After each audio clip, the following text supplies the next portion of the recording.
시청자 여러분 안녕하십니까, 김동수입니다.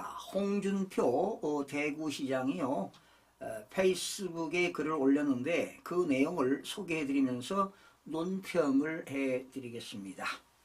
홍준표 대구시장은요 1월 7일 윤석열 대통령 탄핵소추 사유에서 형법상 내란죄가 제외된 것과 관련 이번 윤석열 대통령 탄핵 사건의 핵심은 내란죄이고 그게 없었다면 탄핵소추안이 국회에서 통과되지도 않았을 것이다, 이렇게 강조하고 나섰습니다. 여러분, 사실은요 1월 3일 날 비상계엄 발표하고 1월 4일부터 더불어민주당에서는 윤석열 대통령을 내란 속에 긴급체포 이렇게 떠들었을 때 저는 이미 형법상 내란죄가 성립이 안 된다.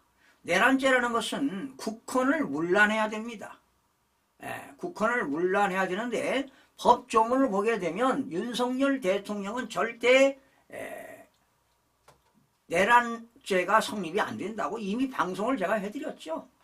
그러니까 이런 그 기관장들도 이런 발언할 때, 글을 쓸 때는 법에 의해서 정확한 내용을 보고 의사결정을 내야 되는데 그냥 함부로 얘기하는 거에 참 불만이 저는 많습니다.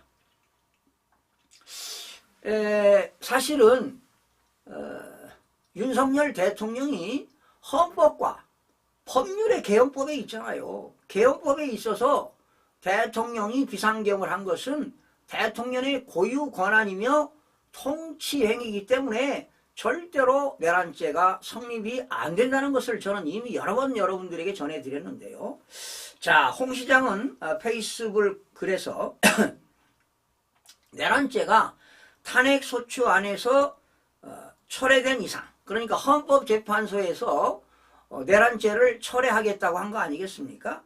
바로 사건의 동일성을 이탈한 탄핵소추로 당연히 기각해야 하고, 나아가 내란죄를 이유로 탄핵소추된 한덕수 권한대행 탄핵도 더 볼 것 없이 기각되어야 할 것이라고 거듭 강조를 했는데요. 아마 헌법재판소에서 이달 22일 날 한덕수 권한대행에 대해서 권한쟁의 심판, 이것이 헌법재판소에서 변론을 한다고 하는데 어떤 결과가 나올지 기추가 주목되고요. 사실은 한덕수 권한대행이 효력정지 가처분도 신청했습니다. 아마 어떤 결과가 나올지 아마 다시 권한대행으로 복귀할지도 모르겠습니다. 자, 홍준표 시장은요 박근혜 전 대통령 탄핵 때 일부 철회가 된 것은 논란이 있었지만 사건의 동일성 범주 내라서 가능한 것이었으나 이번 윤석열 대통령의 탄핵소추는 이와는 전혀 다른 케이스라고 본질적인 핵심이 철회이다라고 설명했습니다. 그러니까 헌법재판소에서 내란죄를 철회했다는 것이지요. 이 철회한 것은요 어떤 그 더불어민주당 소추위원과 헌법재판관의 어떤 미래가 있었지 않았나, 사전 교감이 있었지 않았나. 야, 내란죄를 성립한 걸로 하면은 변론 기일이 상당히 많이 걸린다. 증인도 채택하고 많은 시간이 소요되니까 단칼에 탄핵을 인용시키려면은 내란죄는 없애는 게 좋다, 빼는 게 좋다, 이렇게 그런 그 교감이 있었지 않았나, 이런 개인적인 생각이 들어갑니다.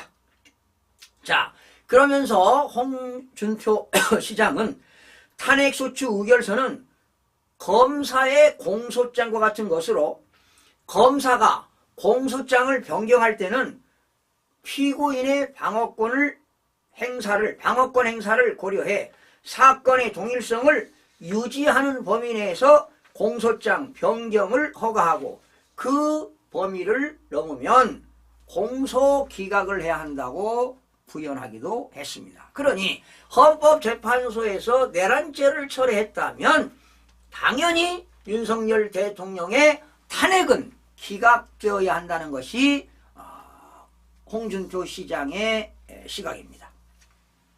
또한 여러분, 국민의힘에서도요, 민주당 주도의 국회 탄핵소추단이 윤석열 대통령 탄핵소추 사유에서 내란죄를 철회하는 것은 그렇죠.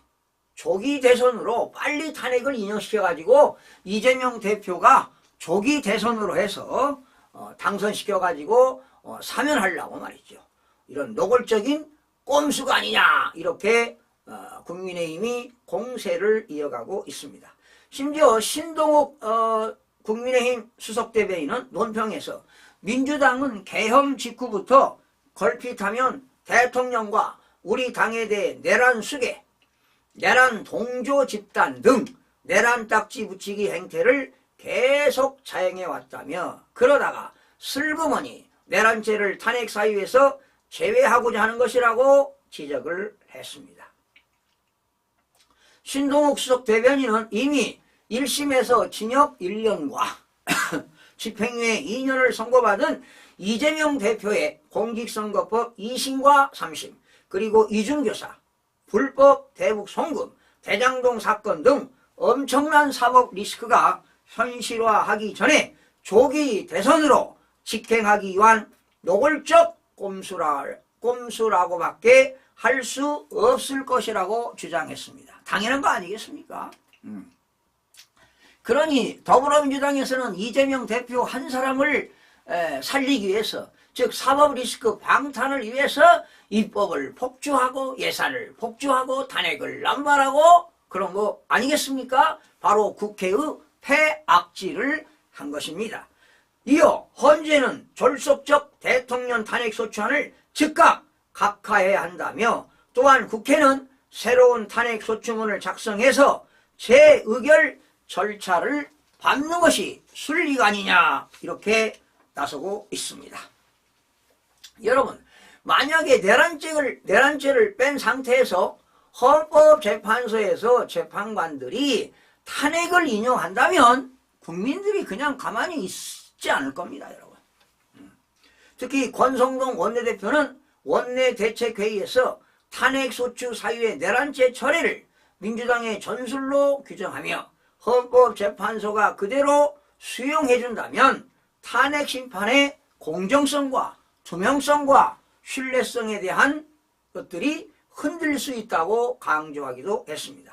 또한 이양수 사무총장은 탄핵 사유에서 내란이라는 단어를 지우려는 것은 누가 봐도 의도가 뻔하다. 법과 절차를 따져보니 이재명 대표 옹호를 위한 속도전에 걸림돌이 될 것 같기 때문이라고 비판했습니다. 여러분, 많은 국민의힘 국회의원들, 그리고 지역에 있는 지역위원장들, 그리고 많은 국민들이 이제 와서 대통령이 왜 비상계엄을 선포했는지 의도를 알고 나서 이제야 늦었지만은 윤석열 대통령을 지지하는 것입니다.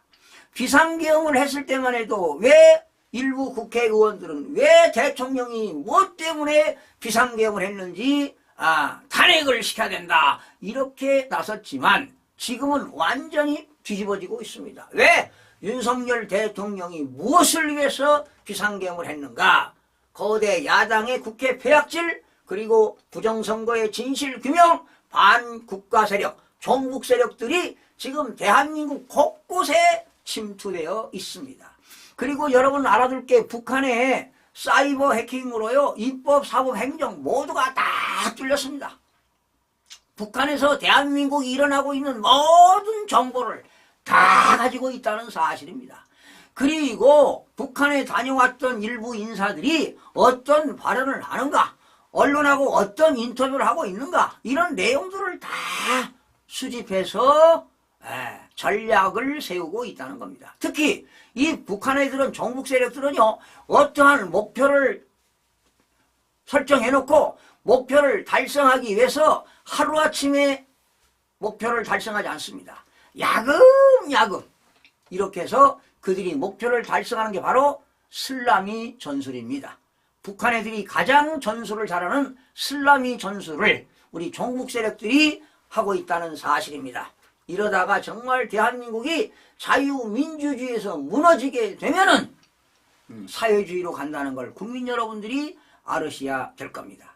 그러니 여러분, 윤석열 대통령이 비상계엄을 통해서 우리 미래 세대들의 그런 자유민주주의의 영속성을, 지속 가능성을 유지하기 위해서 윤석열 대통령이 비상계엄 선포하는 것이 이제 국회의원들도 뒤늦게나마, 특히 뭐